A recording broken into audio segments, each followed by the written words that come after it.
प्यारे बच्चों, नमस्कार। मैं दीप्ति गुप्ता आज आपको 11वीं कक्षा की पाठ्य पुस्तक में संकलित कविता घर की याद पढ़ाने जा रही हूँ, जिसे भवानी प्रसाद मिश्र जी ने लिखा है। सबसे पहले देखते हैं कवि परिचय। भवानी प्रसाद मिश्र का जन्म सन 1913 में मध्य प्रदेश में हुआ। इन्होंने जबलपुर से उच्च शिक्षा प्राप्त की। इनका हिंदी, अंग्रेजी व संस्कृत भाषाओं पर अधिकार था। इन्होंने शिक्षक के रूप में कार्य किया। इनकी कविताओं में सतपुड़ा अंचल, मालवा आदि क्षेत्रों का प्राकृतिक वैभव मिलता है। सम्मान: इन्हें साहित्य अकादमी पुरस्कार, मध्य प्रदेश शासन का शिखर सम्मान तथा दिल्ली प्रशासन का गालिब पुरस्कार से सम्मानित किया गया। भारत सरकार ने इन्हें पद्मश्री से अलंकृत किया। इनका देहावसान 1985 ईस्वी में हुआ। रचनाएं: इनकी रचनाएं निम्नलिखित हैं।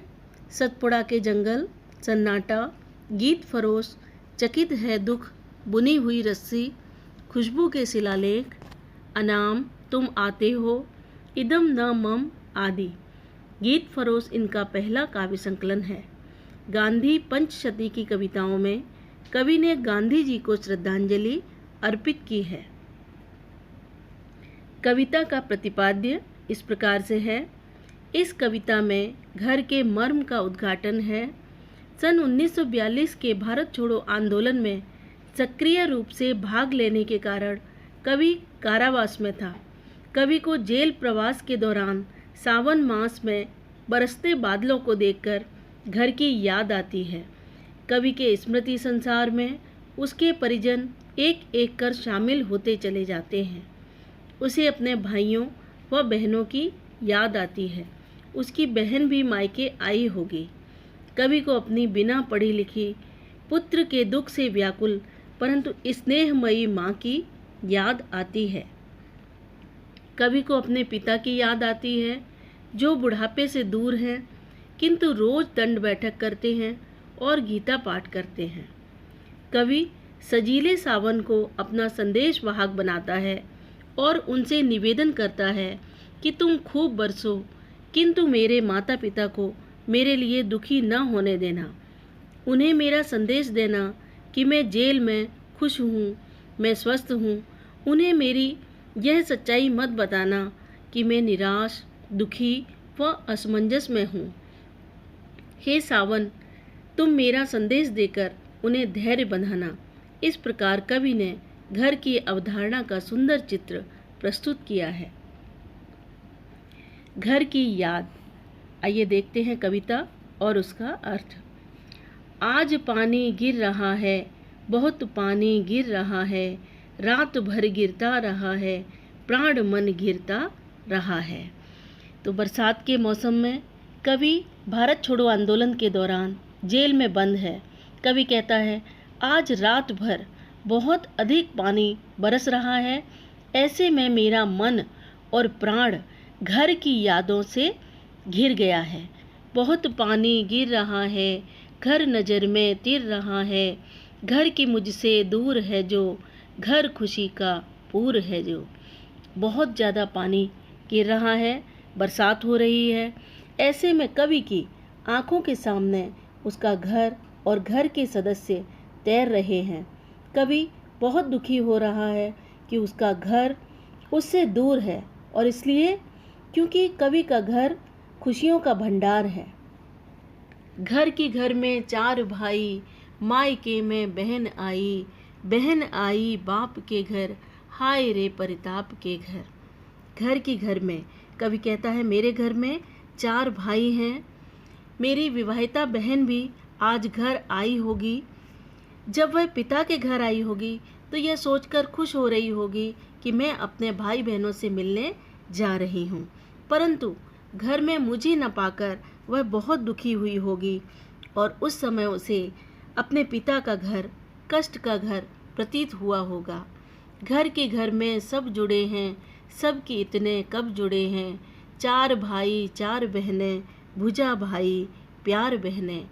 कवि कहता है कि मेरे घर में सब भाई आपस में प्यार के कारण बहुत गहरे जुड़े हुए हैं। उनमें इतना गहरा लगाव है कि ऐसा भाईचारा बहुत कम ही देखने को मिलता है। कवि के सभी भाई भुजा के समान सहयोगी और कर्मशील हैं। उसकी बहनें प्यार की, स्नेह की साक्षात मूर्ति हैं। और माँ बिन पढ़ी मेरी, दुख में वह गढ़ी मेरी। माँ की जिसकी गोद में सिर रख लिया तो दुख नहीं फिर। माँ की जिसकी स्नेह धारा का यहाँ तक भी पसारा। उसे लिखना नहीं आता जो कि उसका पत्र पाता। कवि अपनी ममतामयी माँ को याद करते हुए कहता है कि मेरी माँ बिना पढ़ी लिखी है, लेकिन आज वह मेरे दुख में, मेरे वियोग के दुख में डूबी हुई होगी। मेरी माँ इतनी ममतामयी है कि उसकी गोद में सिर रख लिया तो फिर मुझे कोई भी दुख व्याप्त नहीं होता है। मेरी माँ की स्नेह प्रेम की धारा यहाँ तक, कारागृह तक मेरे पास तक फैली हुई है। यहाँ भी मैं उसकी ममता के स्पर्श का अनुभव कर रहा हूँ। कभी दुख जताता है कि मेरी माँ अनपढ़ है, उसे लिखना पढ़ना नहीं आता, नहीं तो वह मुझे अवश्य पत्र लिखती। अब पिताजी को याद करते हुए कवि कहता है, पिताजी जिनको बुढ़ापा एक क्षण भी नहीं व्यापा, जो अभी भी दौड़ जाएं, जो अभी भी खिलखिलाएं, मौत के आगे न हिचकें, शेर के आगे न बिचकें, पोल में बादल गरजता, काम में झंझा लरजता। कि पिताजी यद्यपि उम्र से वृद्ध हो गए हैं, वयोवृद्ध हैं, किंतु उनके मन में अभी भी बुढ़ापा नहीं आया।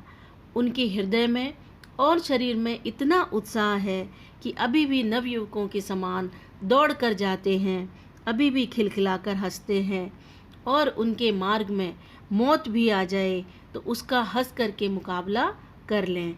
वो शेर से भी नहीं भयभीत होते हैं। बोल में बादल गरजता, जब वो कड़क होकर के बोलते हैं तो दूर दूर तक बादल के गरजने की सी आवाज़ सुनाई पड़ती है। और जब वो काम करते हैं तो ऐसा लगता है कि उनमें आंधी तूफान जैसी स्फूर्ति और गति आ गई है। आज गीता पाठ करके, दंड 260 करके, खूब मुदगर हिला लेकर, मूठ उनकी मिला लेकर, जबकि नीचे आए होंगे, नैन जल से छाए होंगे, हाय पानी गिर रहा है, घर नज़र में तिर रहा है। कवि यहाँ पर अपने पिता की नित्य व्यायाम की आदत को याद करते हुए कहता है, और साथ ही पिताजी के धार्मिक स्वभाव पर प्रकाश डालता है कि आज रोज की तरह से पिताजी जब गीता पाठ करके नीचे आए होंगे, वो नित्य प्रति 260 दंड बैठक लगा करके, और मुदगर व्यायाम के लिए एक उपकरण होता है, उसकी मूठ को मिलाकर जब पूरा व्यायाम करके नीचे आए होंगे तो उनकी आँखों में आंसू भरे होंगे, हाय पानी गिर रहा है। और अपने पिता को याद करके जेल में भी कवि की आंखों में आंसू आ रहे हैं, घर नज़र में तिर रहा है। यहाँ कवि की आंखों में ये पूरा घर का दृश्य आ रहा है।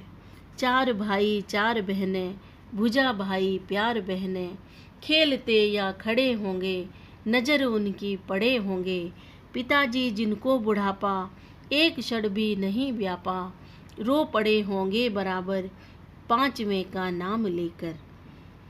कवि के घर में 4 भाई और 4 बहनें हैं।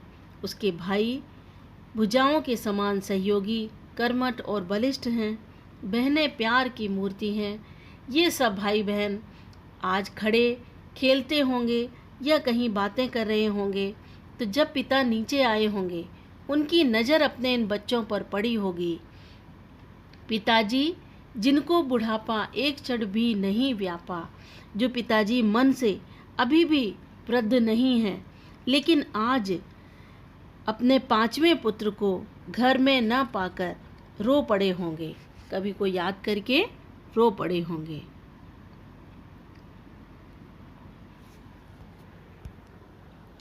पांचवा मैं हूँ अभागा, जिसे सोने पर सुहागा। पिताजी कहते रहे हैं, प्यार में बहते रहे हैं। आज उनके स्वर्ण बेटे लगे होंगे उन्हें हेठे, क्योंकि मैं उन पर सुहागा, बंधा बैठा हूँ अभागा। इन पंक्तियों में कवि अपने पिता के प्यार को याद करता हुआ कहता है कि मैं उनका पांचवा अभागा पुत्र हूँ, जो आज उनके बीच में नहीं हूँ। फिर भी कवि कहता है कि पिताजी मुझ अभागे को बहुत प्यार करते हैं और मुझे सोने पर सुहागा के समान समझते हैं, क्योंकि उनके अन्य बेटे जो स्वर्ण के समान प्रतिभाशाली और अच्छे हैं, लेकिन वो भी कवि के सामने उनके पिताजी को तुच्छ लगे होंगे। कवि कहता है कि सबसे ज़्यादा प्यारा बेटा आज पिताजी का मैं हूँ, लेकिन कवि फिर भी अपने को अच्छा नहीं समझता।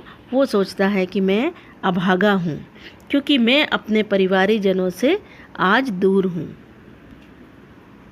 और माँ ने कहा होगा, दुख कितना बहा होगा, आँख में किस लिए पानी, वहाँ अच्छा है भवानी। वह तुम्हारा मन समझकर और अपनापन समझकर गया है सो ठीक ही है, यह तुम्हारी लीक ही है। पाँव जो पीछे हटाता, कोख को मेरी लजाता, इस तरह हो न कच्चे, रो पड़ेंगे और बच्चे। इन पंक्तियों में कवि ने उस क्षण को याद किया है कि पिताजी मुझे याद करके रो रहे होंगे, लेकिन मेरी माँ उन्हें हौसला देते हुए कह रही होंगी कि माँ ने कहा होगा दुख कितना बहा होगा। माँ भी ये समझाते हुए बहुत दुखी हो रही होगी, लेकिन पिता से पूछा होगा कि आपकी आँखों में पानी किस लिए है, आप क्यों दुखी हो रहे हैं।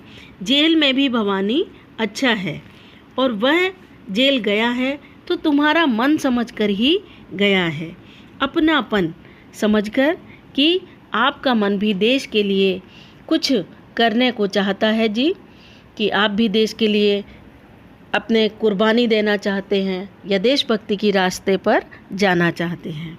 तो वह गया है ठीक ही है कि वह तुम्हारी भावनाओं को समझ करके अपनत्व को जानकर जेल गया है, तो उसने अपना कर्तव्य पूरा किया है।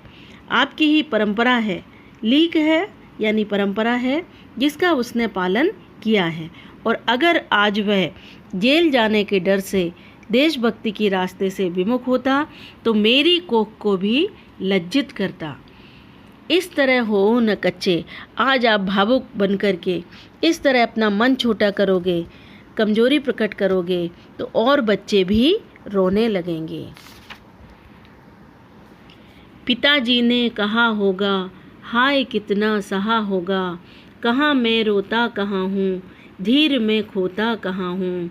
हे सजीले हरे सावन, हे कि मेरे पुण्य पावन, तुम बरस लो बे न बरसें, पाँचवें को बे न तरसें। पिताजी ने कहा होगा, जब माँ उन्हें समझा रही होंगी तो पिताजी उस समय क्या कहते होंगे। कवि जेल में बैठकर यह कल्पना करता है कि हाय कितना सहा होगा, पिता ने किस तरह से धैर्य रखा होगा, कितना उन्होंने मन में अपने दुख सहन किया होगा। तब यह बोला होगा कि कहाँ मैं रोता कहाँ हूँ, मैं धैर्य को नहीं खो रहा हूँ, मैं तो बस उसको याद कर रहा हूँ। तो ऐसा कह करके वो अपने मन में दुख को मन ही मन में पी गए होंगे। तो कवि अपने माता और पिता को दुखी नहीं देखना चाहता है।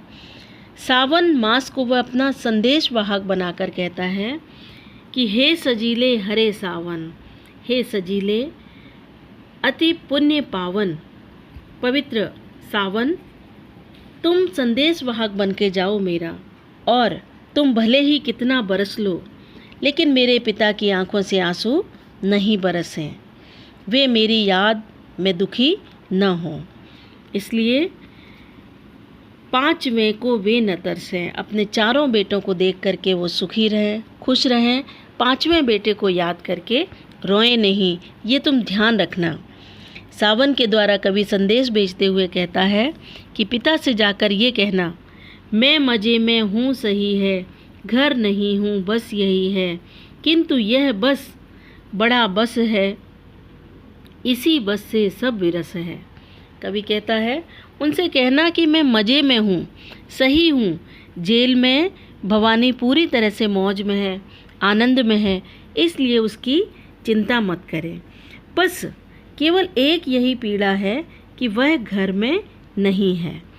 कवि खुद को संबोधित करते हुए कहता है किंतु यह बस बड़ा बस है कि बस मैं घर में नहीं हूँ।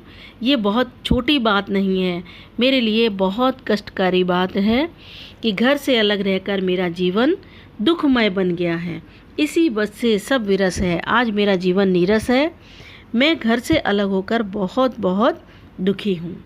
लेकिन वह घर वालों के सामने अपने दुख को प्रकट नहीं करना चाहता है।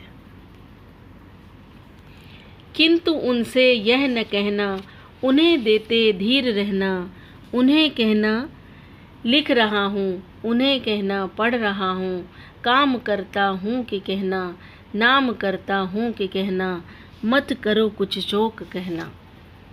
अपने पिता के लिए संदेश भेजते हुए कवि कहता है किंतु उनसे यह न कहना, जो मैं कह रहा हूँ निराशाजनक बातें, वे तुम पिता के सामने मत कहना। उन्हें हर तरह से धैर्य बंधाते रहना। पिताजी से कहना कि मैं लिख रहा हूँ, जेल में भी मैं कुछ न कुछ लिखता रहता हूँ।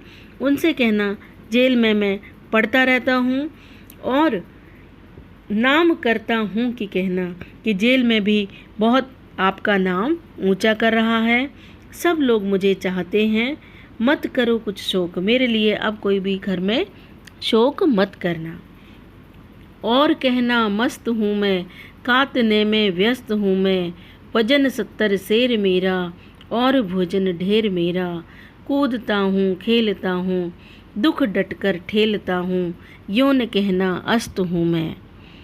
कवि सावन से कहता है कि तुम मेरे पिता के सामने कहना कि मैं जेल में रहकर बहुत मस्त हूँ, और यहाँ गांधी जी ने जैसा सबको निर्देश दिया था तो मैं जेल में भी चरखा काटने में निरंतर व्यस्त रहता हूँ और इतना मस्त हूँ, खूब खाता पीता हूँ, मेरा भोजन ढेर सारा है, तो इस मज़े में मेरा वज़न 70 शेर हो गया है। मैं खूब खेलता कूदता हूँ, दुख डटकर ठेलता हूँ और मैं दुख को अपने पास भी नहीं फटकने देता हूँ। हे सावन, लेकिन तुम देख रहे हो कि यूं न कहना अस्त हूँ मैं, कि जो मैं निराश दिखाई देता हूँ वह तुम मत बताना, जैसा मैं कह रहा हूँ सिर्फ वही संदेश मेरे पिता को देना। कवि आगे कहता है हाय रे ऐसा न कहना, है कि जो वैसा न कहना, कह न देना जागता हूँ, आदमी से भागता हूँ, कह न देना मौन हूँ मैं, खुद न समझूँ कौन हूँ मैं, देखना कुछ बक न देना, उन्हें कोई शक न देना। हे सजीले हरे सावन, हे कि मेरे पुण्य पावन, तुम बरस लो वे न बरसें, पाँचवें को वे न तरसें। हाय रे ऐसा न कहना, है कि जो वैसा न कहना, हाय रे ऐसा न कहना जैसा तुम देख रहे हो, जैसा है वैसा न कहना। कह न देना, पिताजी को मेरे बता भी मत देना कि मैं रात रात भर सोता नहीं हूँ, घर वालों की याद में जागता रहता हूँ। आज मैं जेल में इतना निराश हूँ कि आदमी की परछाई से भी भागता हूँ। कह न देना मौन हूँ मैं, पिता से यह मत कहना कि मैं हमेशा चुपचाप रहता हूँ। इतना असमंजस में हूँ कि मैं खुद को भी समझ नहीं पाता हूँ।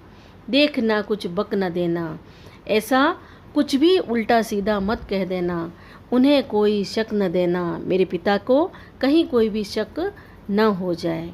हे सजीले हरे सावन, हे मेरे हरे भरे सुंदर सावन, हे पुण्यवान और पवित्र मित्र, तुम चाहे जितना बरस लो, लेकिन मेरे पिताजी को मेरी याद न आ जाए, वे मेरी याद में रोए न, यह ध्यान रखना।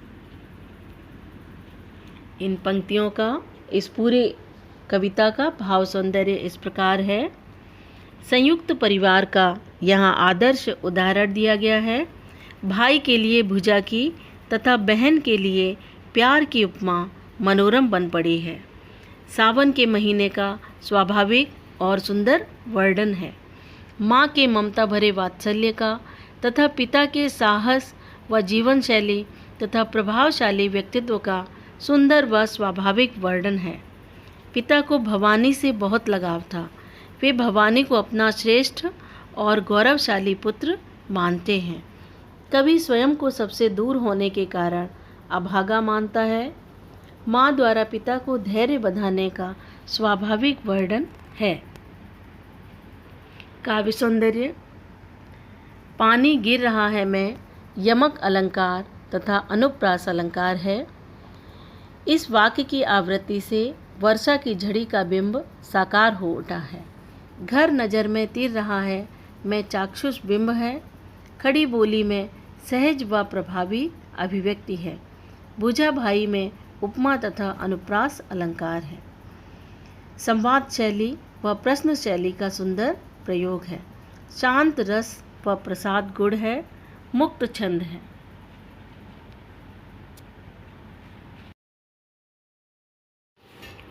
लीक पर चलना, पाँव पीछे हटाना, कोख लजाना, कच्चा होना, अस्त होना आदि मुहावरों का साभिप्राय प्रयोग है।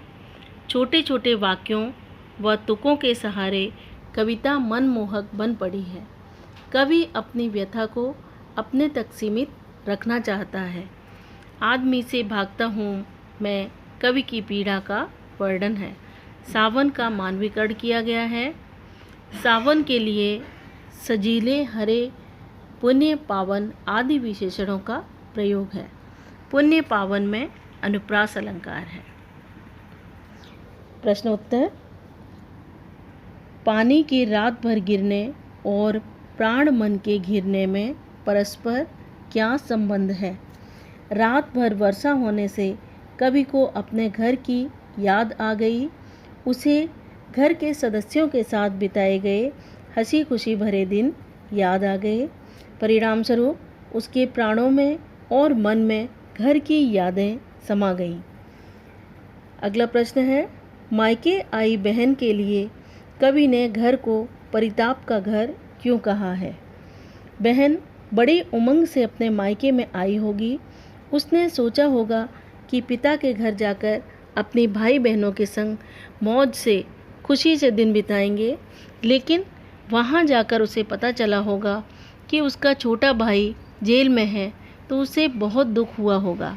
इस कारण उसने बाप के घर को परिताप का घर अर्थात कष्ट का घर कहा है।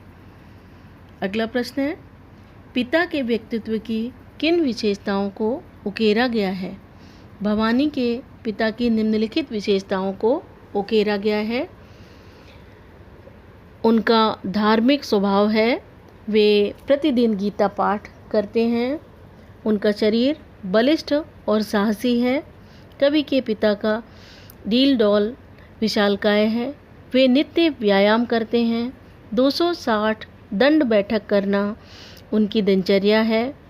इस उम्र में भी उन्हें बुढ़ापा मन और तन पर नहीं व्याप्त हुआ है। वे हंसकर खिलखिलाते हैं। उनकी वाणी में बादलों जैसा गर्जन है और काम में तूफान सी तेजी है। वे बिल्कुल निडर हैं। शेर के सामने या मौत के सामने भी घबराते नहीं हैं। बुढ़ापे का एक भी लक्षण उसके जीवन में प्रकट नहीं हुआ है।